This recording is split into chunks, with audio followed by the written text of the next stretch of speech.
Welcome back to the North American Summer Promotion Tournament. TDK got the first win of the series. 2 more means a return to the LCS for their top laner, Seraph, and he spoke with us about his time with CounterLogic Gaming and the lessons he has brought to his new team.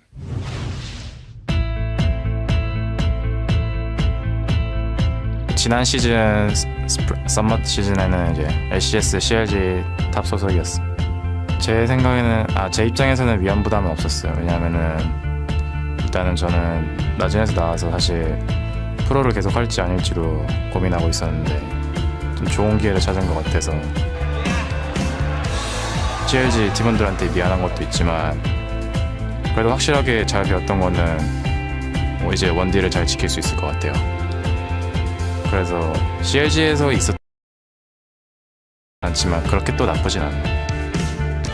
저도 잘못한 게 있다고 생각해요. 저도 제가 메타를 잘 못 따라갔고 그때 영어 실력도 좋지 않아서 커뮤니케이션도 힘들었고 CLGS 때보다 지금이 비교할 수 없을 만큼 훨씬 더 좋아요.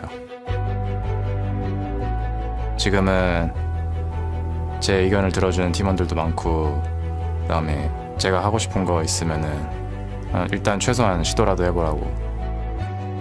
지금 팀에 있는 게 훨씬 자유롭긴 한데 메타가 살짝 저한테 유리하게 바뀌었으니까 그래서 이 팀에 있는 게 훨씬 더 좋아요. 결과론적으로 일단 너무 CLG보다 훨씬 안 좋은 환경에서 다 같이 열심히 연습해서 여기까지 왔는데 여기서 무너질 수는 없어요. 그래서 반드시 이길 거예요.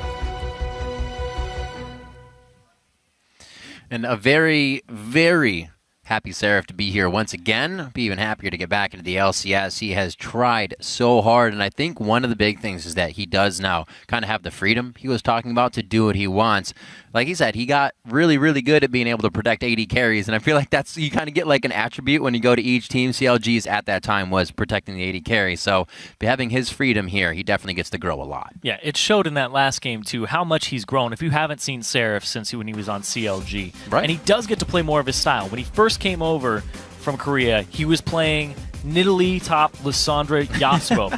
None of those were competitively viable, and he was forced onto Shyvana, forced onto things like Maokai top Renekton that he wasn't comfortable on. He gets to play those champions that he loves so much, and he's much better at Shyvana now. And with the TP Smite meta, it's a ban against him pretty much every game because he, in the promotion tournament, actually was able to just utterly destroy Otter on enemy, and Winterfox is afraid of that happening here to Altec.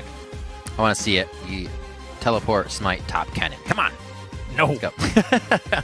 I'm kidding. That's a nightmare. We'll see what this last ban is from TDK. Morgana already out. The shields were really preventing Winterfox from getting everything they wanted. The Sivir can still be picked up, though. They just don't want to mess with 2 of those spell shields, I guess. Nunu being taken away from Helios. We heard Darshan saying Helios likes to be a playmaker, so maybe being on a champion that can facilitate that would be good. The Rek'Sai, a little too reckless to try and be making those. Yeah, he didn't actually end up making a lot of early game plays and affecting the lane. He instead went for a Sightstone to match Kez, because Kez is just so good at vision control. Hecarim has already been taken away to make sure Avalon doesn't get a nice high-tier top pick. And the Sivir is taken away. So they deny 2 things that made it very hard for Winterfox to take these fights and get the people they wanted, the Morgana and the Sivir. Yeah, they dropped a lot of their previous bans. The Sejuani's still on the table. The Urgot's still on the table. And there it is. The first pick last game from TDK picked up again first round. So they're prioritizing Gragas over Sejuani. And I feel like that's a big pickup for Kez as well, to be able to just flow into a next game after being a huge factor for the reason of game number 1. It's nice for him to get Gragas again. It's going to be a tough start here. What can Helios dig deep and reach into in his champion pool now? He doesn't have to dig that deep. Sejuani's pretty much up there at the surface. She's the cream. She's already risen to the top. That's true. He'll probably go for that when there's an opportunity. It's funny as I'm thinking right now because I'm like, it's Rush, but it's not Rush. It's Helios. It's like kind of that same aggressive play style. But no, yeah, you're right. Helios will be fine on Sej. Not a problem there. He's not completely geared to these junglers that have to do damage and have to kill people. I had my players mixed up. Yeah, he likes to start team fights with Avalon, exactly. Right? They like to have the Bash Brothers combination. Didn't see it come out in that last game at all. So now with the lock-in, that should be the Sej. The Alistar, we saw that coming out very big for Dignitas, and now will be pickup of Glebe. Glebe definitely likes to be an initiator, be aggressive. Leona's one of his favorites, so Alistar going in is something he loves to do. Yeah, getting into the thick of those fights. You saw him play Nautilus last game. Yep. This guy loves to be up in the front. He also used to be, I think, a Taric main for a very long time. He loves things that can soak a lot of damage. That's the type of support role that he likes to play. Slow waiting on this. TDK definitely using their time here. They need something with wave clear. Corki's off the table, so their AD carry has to be something that's wave clear heavy. Lucian does fill that role, whereas a lot of other AD carries don't so much because Sivir's off the table too.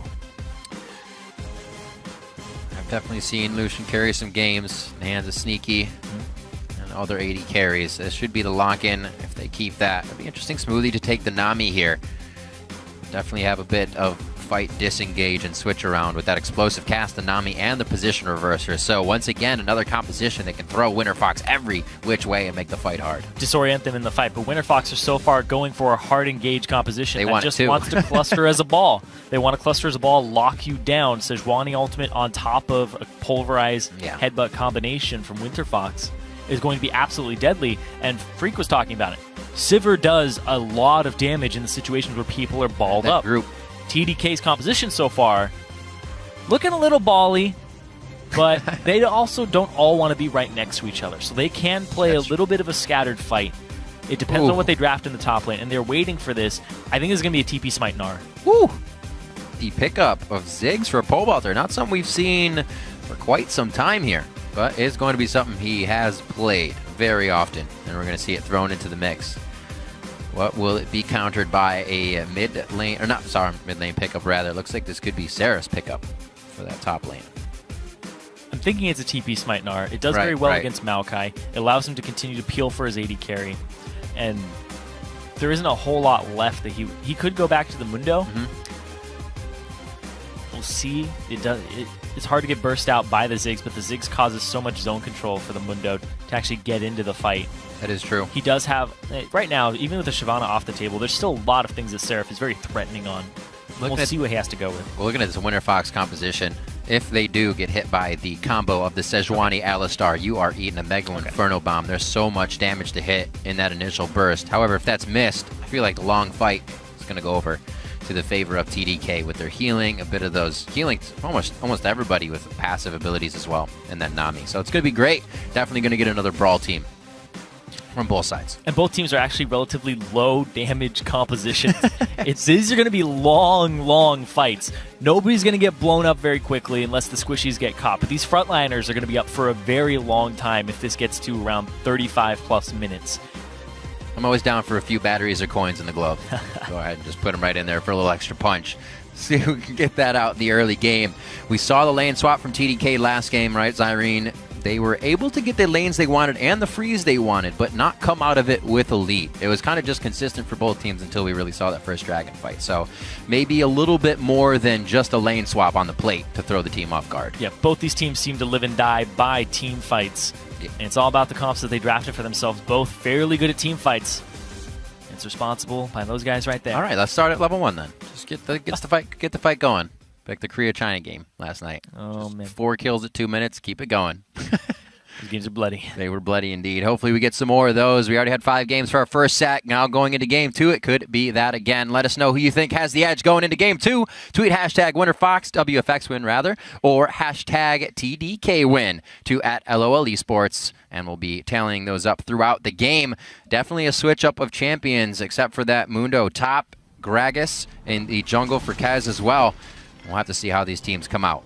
Winterfox did their own stealing of banning the Morgana and taking the Sivir, so see if that plays out for them as well. And last game, we saw Winterfox have Helios match the Sightstone vision of Kez. That's true.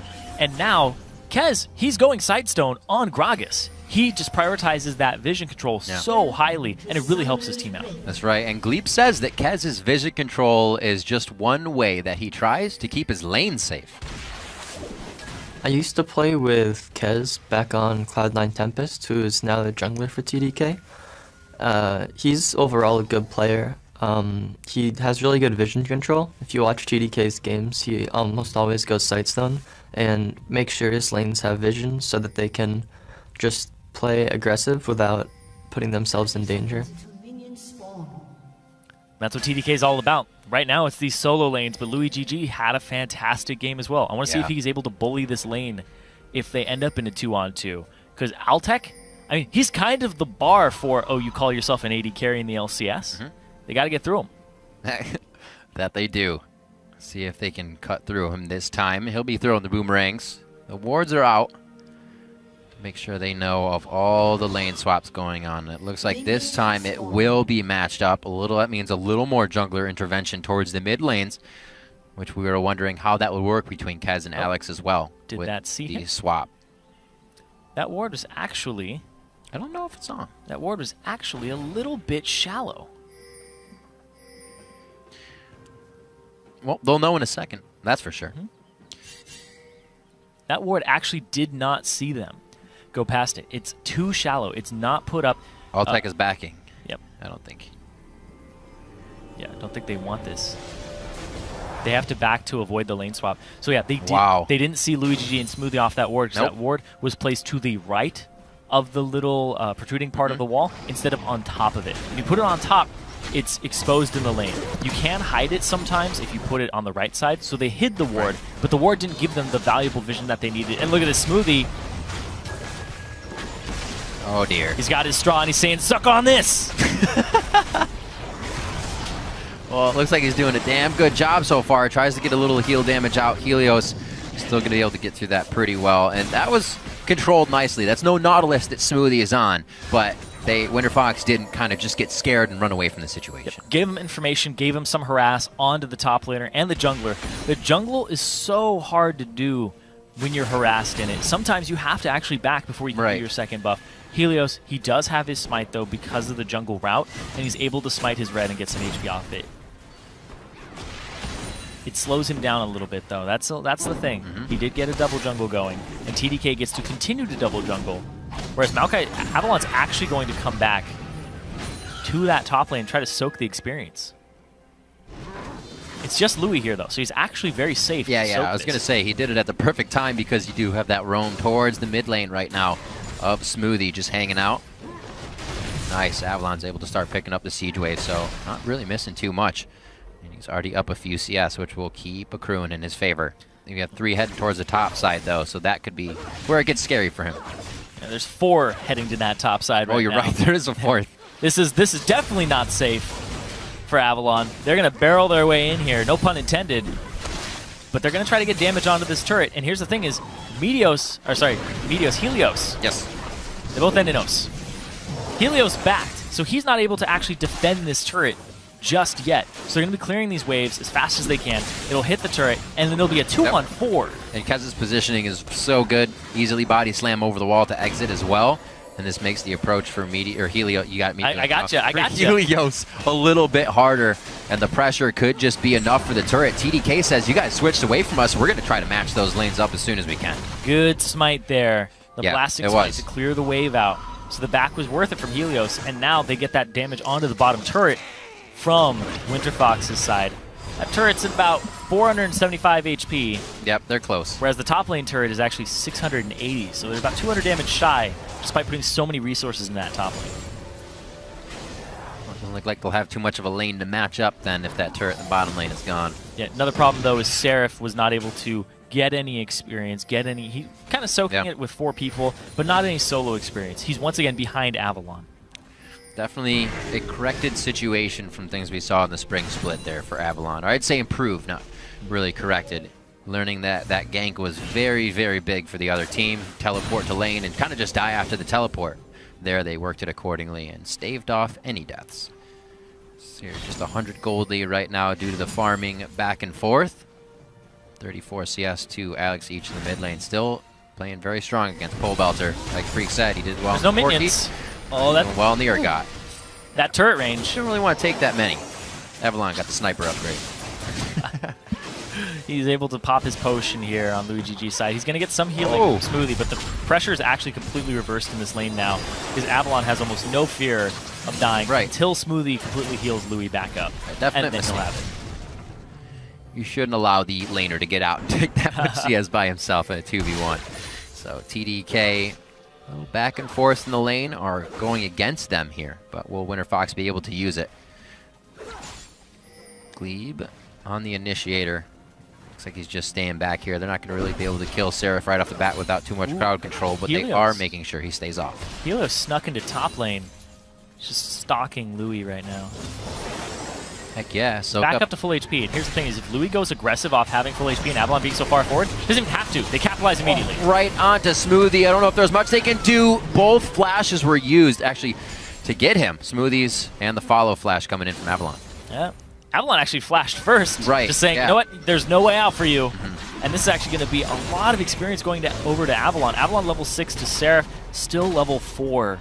Trying to pick up the scraps of CS in this bot lane. This, once again, the lane swap going in favor of Winterfox and TDK. They're still struggling with it. Yeah. Off of another death from Smoothie early. Helios is finding his way into these lanes via pink ward, via just walking up from the brush. Those tower shots that Louis took made him have to relieve the pressure and wait, and that gave the window for Helios to get in the brush. So when you make a mistake like that, as an AD carry, your support gets hurt for it. It's true. Definitely difficult things they're going to have to repair here. A little bit of a lead going towards that Avalon right now has been big for Winterfox. He's definitely trying to put down some defense last game for the team, but TDK had too much of a lead there, so it's good that Winterfox starts to grab a little bit of a lead. We know them as a team with kind of a 2,000 to 3,000 gold lead. They can work with things like that, and actually they're a team that can come back from being down in gold when they're fighting. I want to see what they do with this on Avalon. If this was a kill onto Pobelter or Altec, you're much more optimistic about Winterfox's chances in this game. When it's on Avalon, he has to do something with this gold lead. He is getting handed a huge level in gold lead over Seraph, and Seraph is going to eventually get challenging Smite and possibly be able to deal with Avalon and just use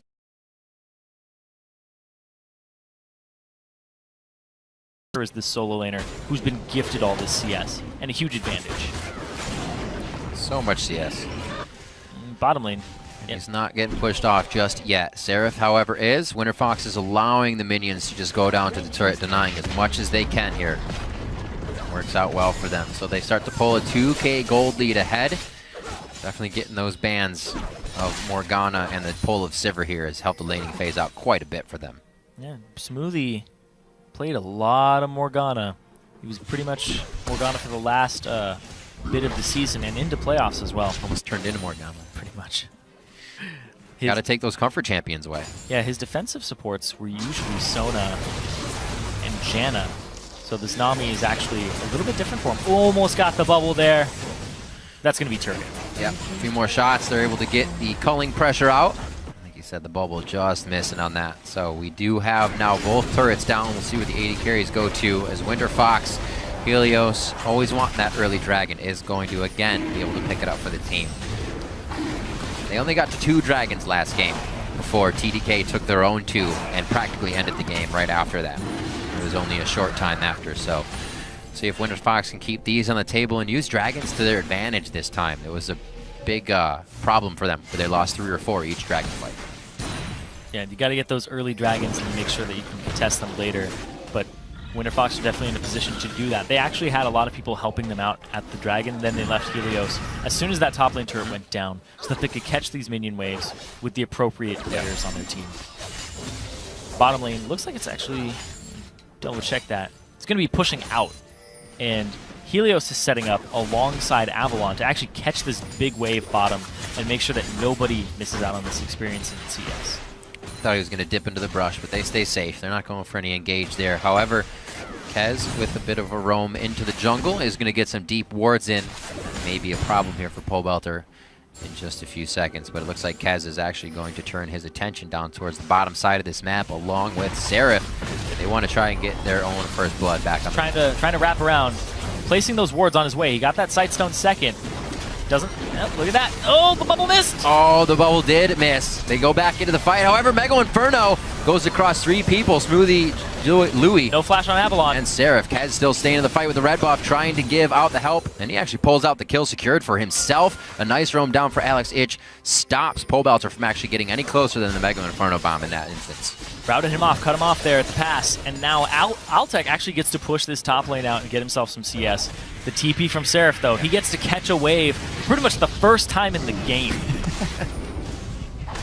been falling off the surfboard ever I wish since. I were joking, too. He has not been able to True. keep up with He's 30 CS behind right now, and he's only been picking up scraps as they've come into him. It's not been easy.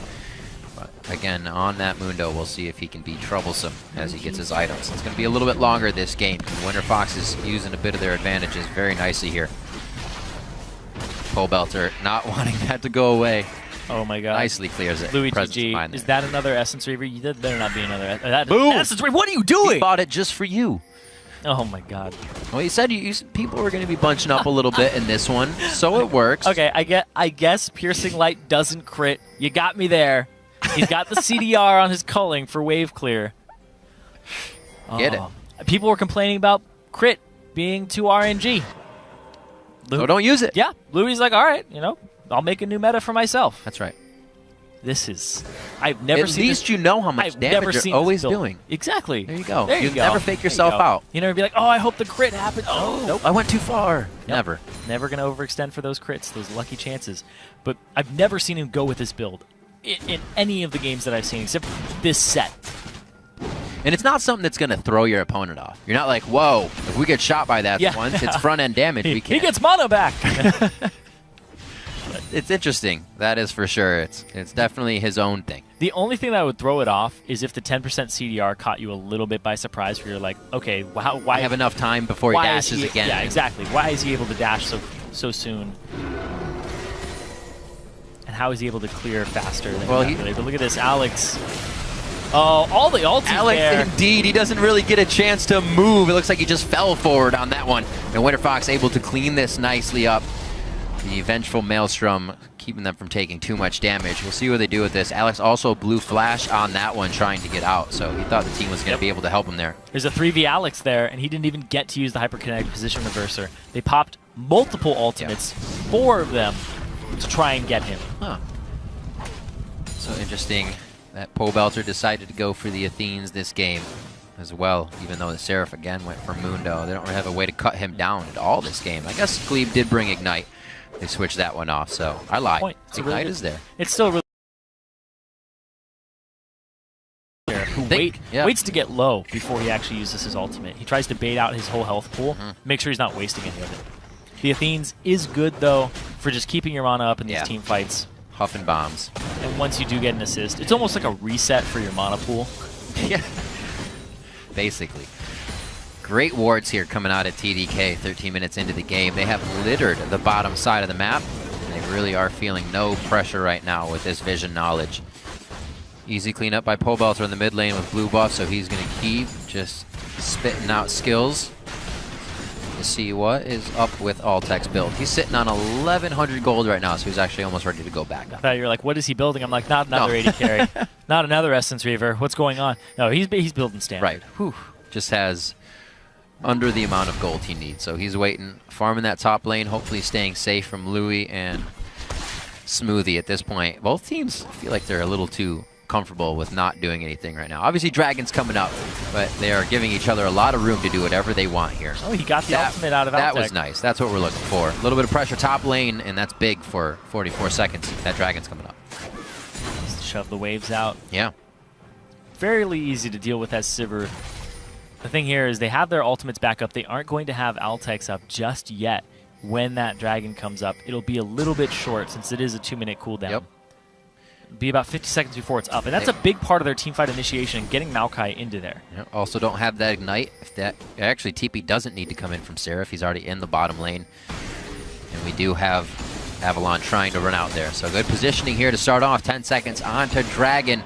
Game 2 looking pretty good for Winterfox with an early lead as they set up here. Looks like they got themselves into position first, even though they have less people there. They're That's not big. afraid to set it up. They're going to get that Scuttle Crab, and they're also not going to have themselves collapsed on just yet because Louis isn't there. Glebe is going to have his Ignite up in 20 seconds. So he'll have it up in time for the fight if it does happen. And Altec, they're actually not going to get punished for that popped ultimate.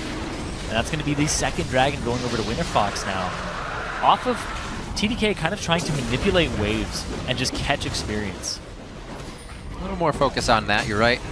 Interesting that the Dragon went over so easily with how many wards we just saw on the bottom side of the jungle, but Looks like they're completely okay with it. We saw 2 dragons go right over to Winterfox before TDK got their first 2 last game, and then they took the victory. So all in due time for them. They're not really worried. Like you said, more wave management seems to be the priority for their early game. Yeah, also waiting on power spikes, too. The Lucian Essence Reaver power spike is definitely going to pale in comparison to the IE. Waiting for Urgot to hit his item spikes. They do have the Cinder Hulk completed onto Seraph. But that's a good point as well, right? They need to wait for on the Murmana to come up, so it doesn't kind of matter if you plateau on an Essence Reaver. Yeah, you asked me earlier about like Seraph and Mundo's power spikes. Right. A lot of this is TDK waiting for when they do hit these spikes. Because though, is he going to bop Helios? He is. That could be a bop indeed. Oh, hits him right back, so he gets kind of stuck on the wall as well. The heal comes out, but it's not going to provide enough damage or speed for Kez. He tries to ride the wave in, but it's all too little, too late, and it's just a quick scuffle between the junglers here. But they know where the presence is of TDK now. We'll see how Winterfox kind of sets up for this. Helios got caught on the wall when he got knocked back. That actually saved him versus Kez. If he had gotten knocked further back, it's harder to get the Arctic Assault over a wall. You can't go through people with it. You get stopped. Nope. So, good play. Good play. Good play, Wall. Yeah, good play, Wall. Kez has been on point with his barrels, though, and the fact that he had the presence of mind to turn that very quickly was good. He got the flash for it and the ultimate from Helios. The team's been working together in the sense that that's a difficult ult to work around, especially when they have a team that's going to not super bounce people around like the last one did, but they still have a team that's going to be popping people up, reversing out, make sure you get the right barrel down, and there has been good communication there. Kez definitely has a strong voice the team listens to. Yeah, this team has a lot of disengage on TDK. They can keep people at arm's length. Nami really good at disengaging. Also having the Gragas alongside that.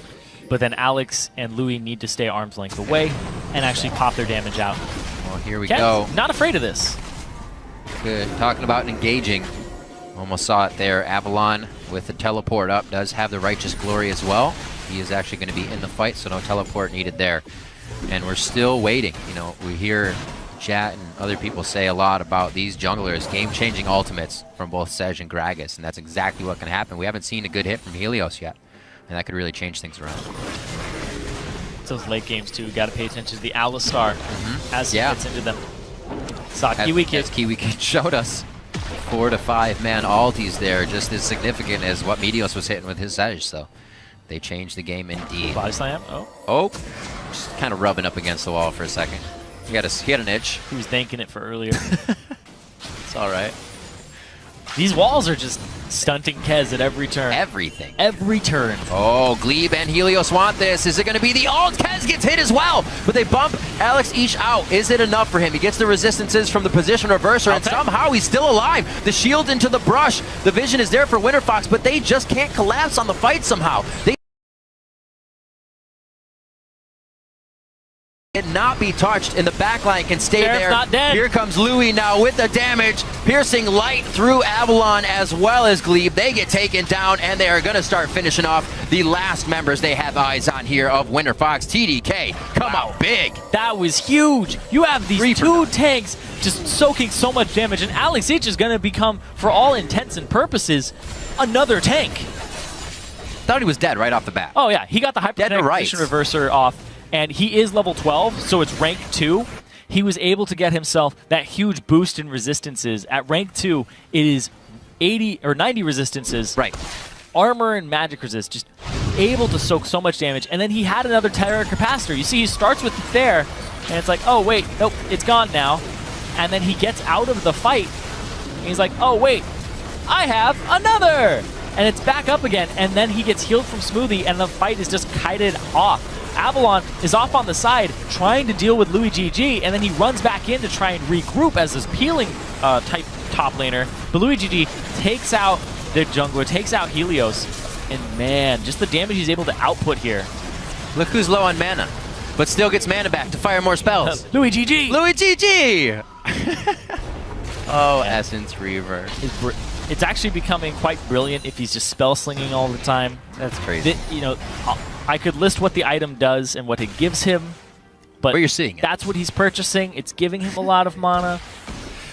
What I really liked there as well in that fight was Alex Each just pursuing consistently when he was like 300 health in front of Altec, he was still running at Altec. Yeah. Almost was the person that made Altec flash, obviously with the other aggression towards him, but didn't give up and was trying to do the most damage if he was going to go down. And Urgot will take less damage and be tankier if he's being offensive. Right. The Zon Touch Bolt Augmenter, his passive, Exactly. will reduce the damage output of Altec and actually keep him alive longer if he's auto-attack trading with him.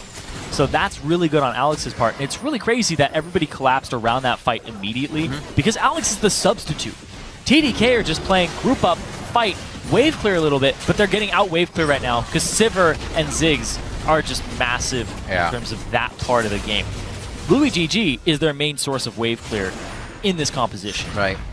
It looks good in their own rights of what they're doing, right? The fights look great for TDK. That mid push obviously looking great because of the wave clear from both Sivir and Pole Belter, or Altec and Pole Belter, I should say. So hopefully Winterfox would love to say they could not go for these and stay away from the fights, but it is an inevitable thing in TDK. Obviously, this is practically uncontested, and then TDK has served up a fight here. The Mega Inferno pops down. Smoothie, that's been their heal throughout the fights. Do they still have the positioning to take it down? Louis. And Louis GG has just put himself in the middle of the pit, and he goes down as Winterfox sparks a fight that they actually wanted to get.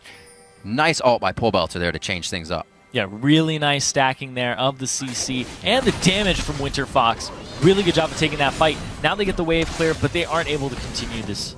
So they get kills off it. They get themselves a lead in gold. They give up the dragon, but TDK weren't able to come out with anything from that fight besides the dragon.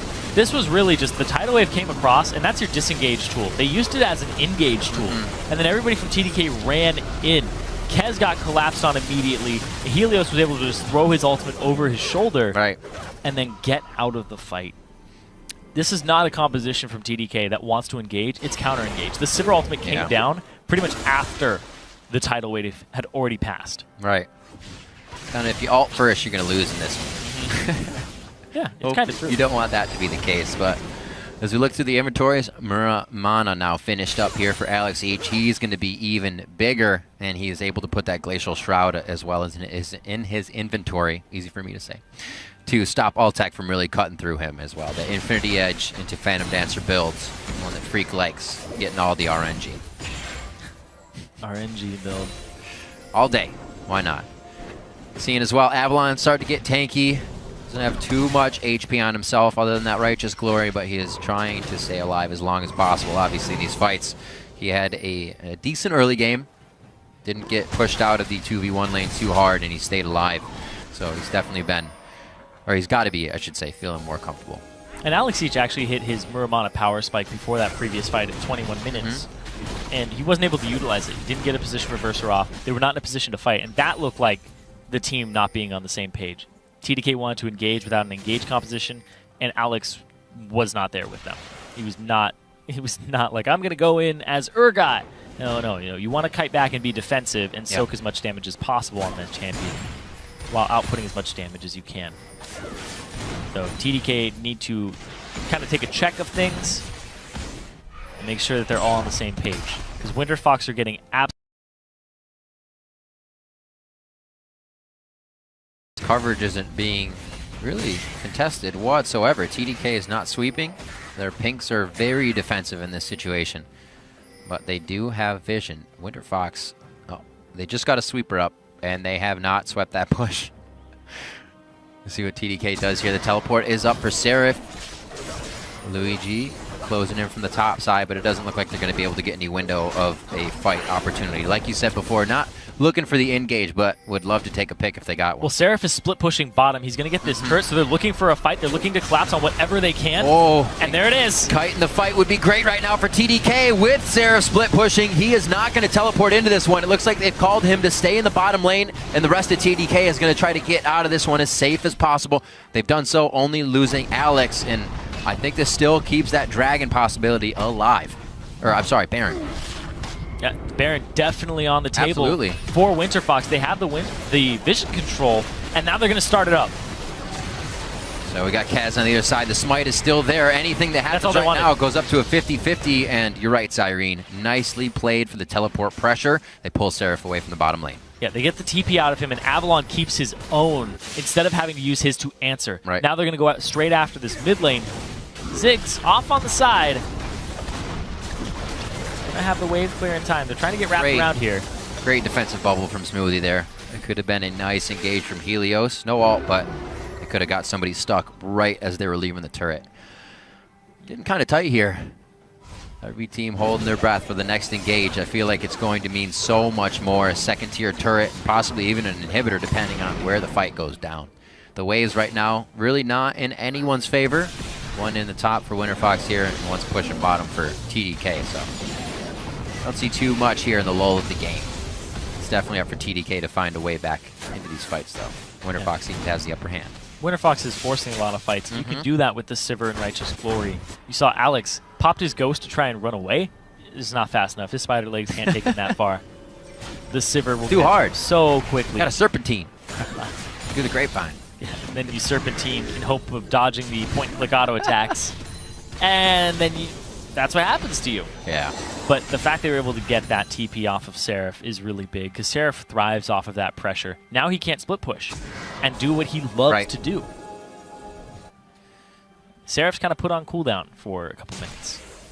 Indeed he is. Also is not a TP to a turret, so he'll be waiting even a little longer time.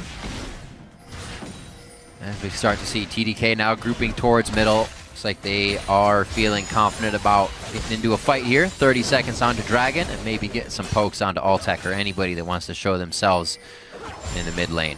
Almost. Oh, sweeps it out. This is actually the first game of Ziggs that Pobelter has played all year.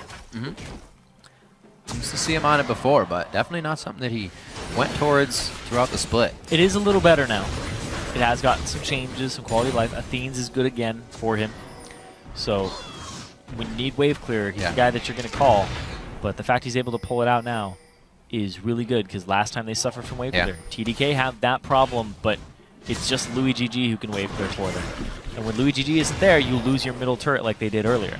Now, they're posturing for this dragon, trying to contest it. Ziggs is great at controlling objectives, holding choke points off.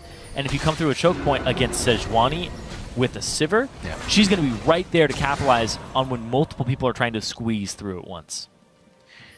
See and how TDK approached this fight. You saw the Tsunami used right in the beginning of the tidal wave. Yeah, you're right. It's all about the approach. And it's about the approach. They use it once again. That's, again, not the disengage. TDK goes in straight for Altec. He gets flipped around and flashes to the outside. Blown up is Louis XGG, but Alex is also getting hit up in the fray. A double kill now coming in for Altec as they focus down into Seraph, but he's going to probably be able to get out of that one. He is just booking it right now. Where can Winterfox go from this? Woo! The flash onto Smoothie. They pull the okie doke and take him down, and now Seraph, he will be taken down as that ult falls off. Burning Agony going to try and get him out of some of this crowd control, but it won't be enough. Seraph goes down, and that is going to be a very good fight coming in for Winterfox. Once again, they're using the tidal wave to try and engage these fights, and when you're split like that, Alex Each and Louis GG, their two damage dealers, were off on the right, immediately collapsed on by Avalon and Altec, as well as Helios. Helios threw his ultimate and hit the damage dealers. Now they're off the field, and the fight just trails off. They can go for Baron immediately. Nope, keep him out of the pit. Boom. Oh, he can still get in. He can still get in. He's got no time. Oh! No! It's so close! Stop hitting it! Damage. Oh, they stopped! Oh, the teamwork! It's too good! Now he doesn't steal it! Oh, Kez! He goes in for the valiant attempt. The Winterfox communication is too strong. Oh, no. Attack. You predict everybody smacking it, but nope. Just a little bit off there. Riot, please, RNG smite. Yep. 720 value smite. So close. Yep. But that only counts in horseshoes and hand grenades, not in Baron attempts. This goes now over to Winterfox, and whatever lanes were pushed at them, they'll now be able to definitely get over back on the side of TDK and start delivering a little bit more pressure.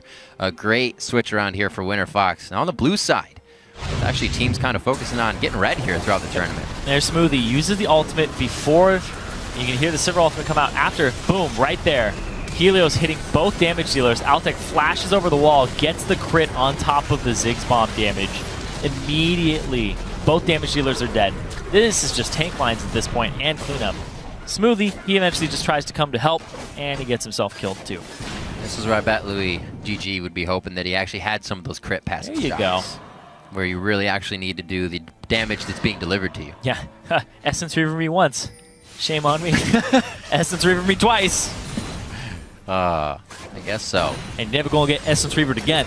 That's how the saying goes, right? Never again. Oh, they do have the Mikhails and the Quicksilver Sash now for the safety out of that Glacial Prison, out of a Twisted Advance. Something that will lock down Louis, and hopefully the damage will be his to deliver. It's going to be difficult with the build he's gone for, and Winterfox knows they can continue to pressure mid lane. These Baroned up minions are making it that much easier. Still, a bit of that wave clear from the culling is all they need. It's not going to be as easy the next time, Zyrene.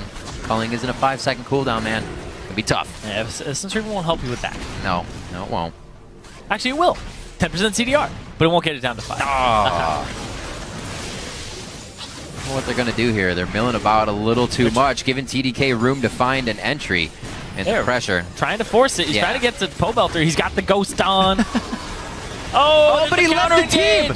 The backline becomes the middle part of the fight now, and that's not what TDK wanted to have happen. Altec's getting hit up here, but I think he is just going to shred Alex each down. He does so. Kez is going to be the next focus, as that is Pobelter's kill to come in, and TDK once again get pushed back. Winterfox with a very nice fight win there. Both are damage dealers down, and Altec just running over this game. This is the Altec that TDK was expecting in game one. The CS monster.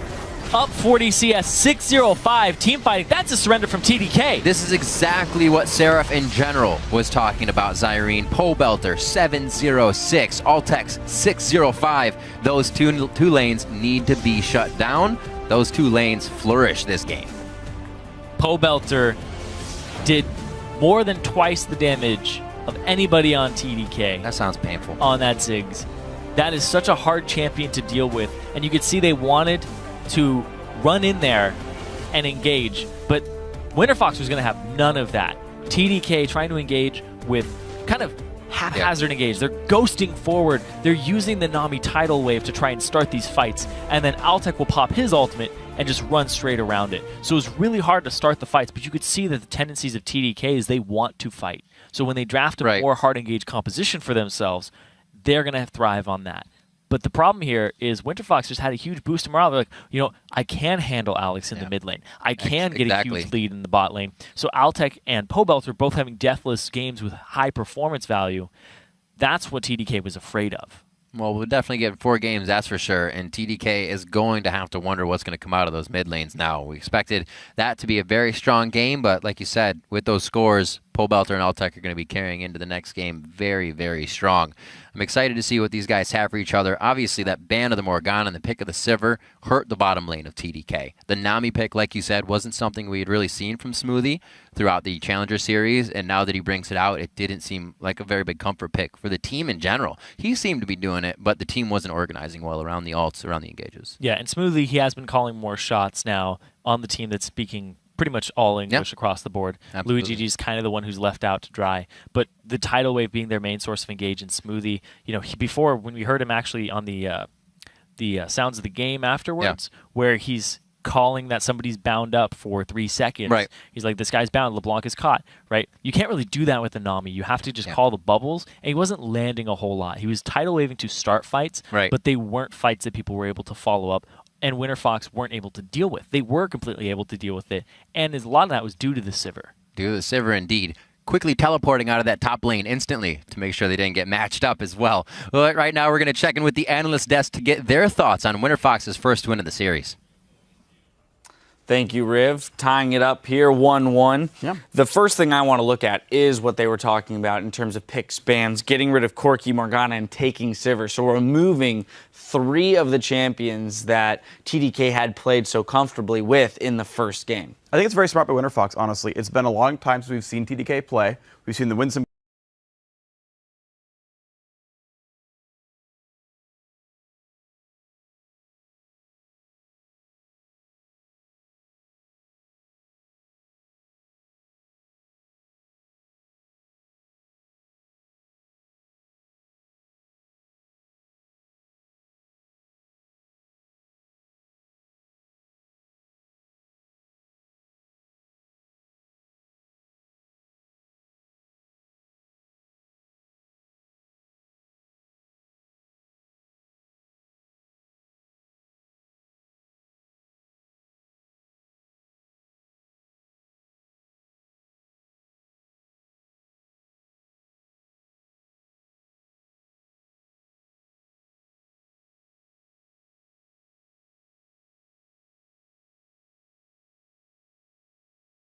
to many teams there in the lane swap, putting 4, pushing beyond the turret and zoning them off. Here they didn't do that, and I feel like it was a missed opportunity to get themselves an early lead that this kind of team needed, I feel, being only that kind of 2 major threats with Urgot and Lucian. Yeah, I definitely felt like Winterfox had the better late game team comp, and you kind of saw that with the turret dive. They let Helios and Avalon walk under the turret. And it's 4 against 2. You shouldn't really be able to survive a 4v2 turret dive. You don't let them walk under the turret. You stop them, you proxy the wave, and then you stand there. They're not going to be able to walk between 4 people and get to the turret safely. And if they had gotten that double kill, or at least forced them off the turret, then they would have been able to snowball the game a lot harder, and then they would have been able to get to their strong mid-game and potentially overpower Winterfox.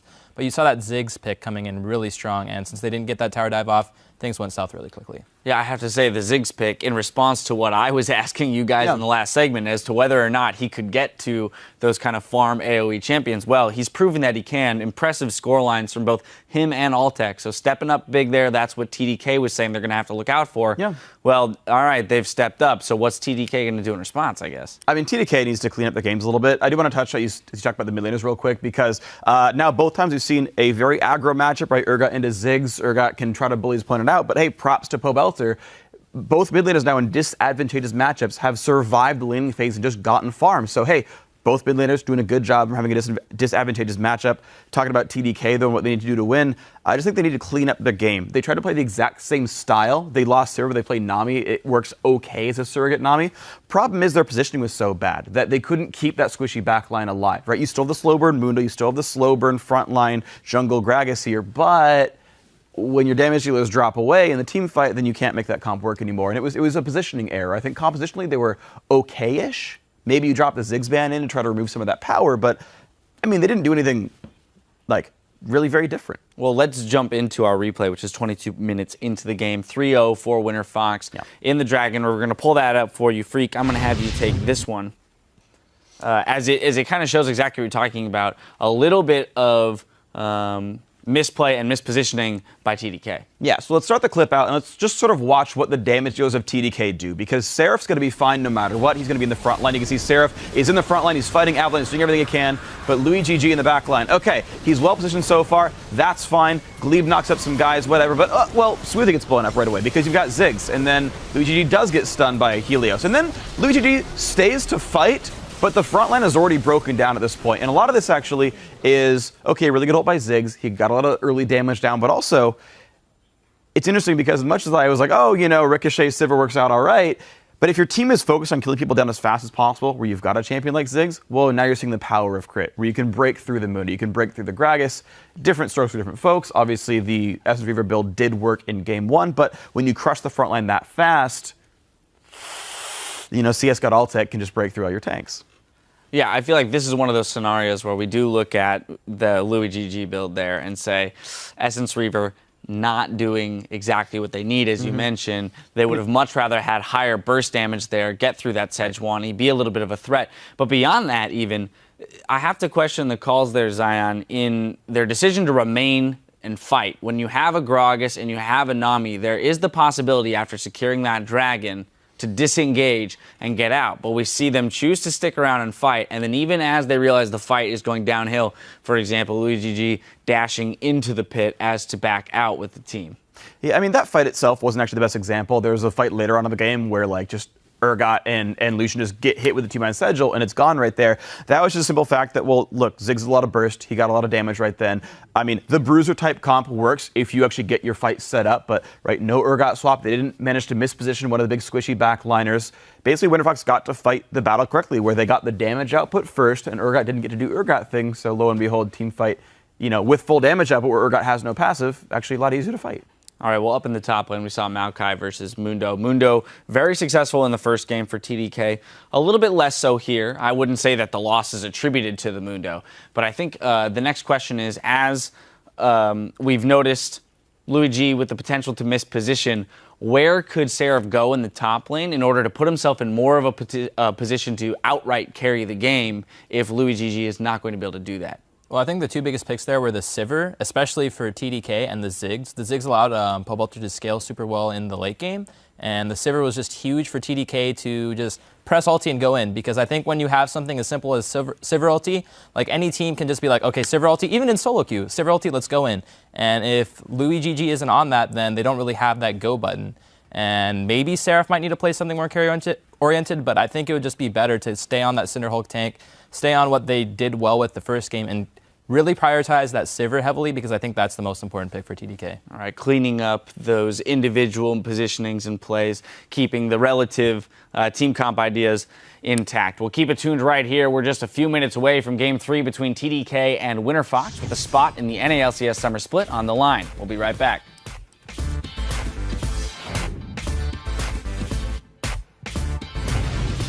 My mind is telling me no, but my body is telling me yes. What the in the back line can stay Sheriff there. not dead. Here comes Louis now with the damage, piercing light through Avalon as well as Glebe. They get taken down. Watching team fight. Grass. Ignite Mundo. I'm a guy. Grass. Good. Lucian. Lucian, don't flash. Lucian. Nice. Good. Straight for Alltech. He gets flipped around and flies to the outside. Blown up is Louis XGG, but Alex is also getting hit up in the fray. Alltech's getting hit up here, but I think he is just going to shred Alex each down. He does so. Kez is going to be the next focus. Pobelter 706, Alltech 605. Those two lanes flourish this game.